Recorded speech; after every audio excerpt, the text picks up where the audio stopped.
мен Женерке Сағымжан министрліктің осы апта көлеміндегі айтулы жаңалықтармен таныстыратын боламын.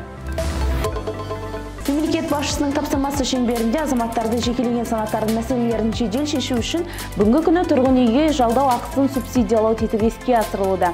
Мәселен, бұл мақсаттарда 50 миллиард теңге бөлінді. Жаңа шара 70 мыңға жуық адамды қамтуға мүмкіндік береді. Олар тұрғын үйді жалға алу үшін 50% өтемақы алады. Бағдарламаға қатысу үшін өтінім беру отбасыбанк.kz платформасында қолжетімді. Тбилиси қаласында Брюссель декларациясына қол қойылғанына 30 жыл толуына орай Трассека үкімет аралық комиссияның 16-шы жыл сайынғы отырысы өтті. Отырыс барысында халықаралық ынтымақтастықтың өзекті мәселелері мен атап айтқанда мультимодальді тапсырмалау мәселелері талқыланып, индустрия және инфрақұрылымдық даму вице-министрі Алмас Ыдырысов қатысты.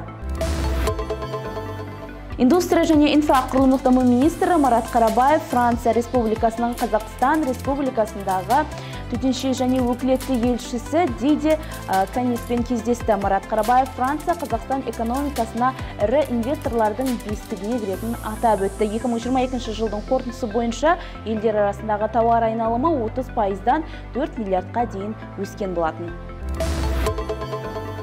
Астана политехникалық колледжінің студенттері Астана жаңа қала арнайы экономикалық аумағындағы бір қатар кәсіпорындардың қызметтерімен танысты. Келушілер Avalon Key жиһаз жасалу зауыты LED Solution және жарық диодты өнім өндіру компаниясы Human телекоммуникациялық жабдықтау зауытымен және лак бояу өнімдерін өндіру жұмыстары көрсетілді.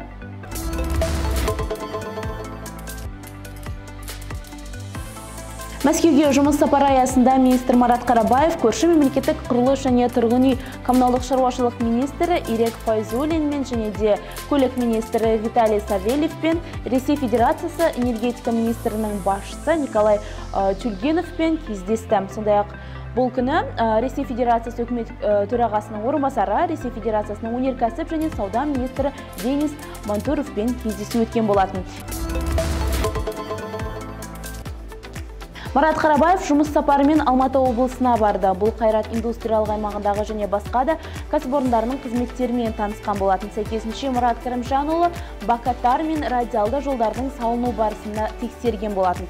Сондай-ақ сапар аясында ведомство басшысы өңір тұрғындарымен кездесіп азаматтарды жеке қабылдады.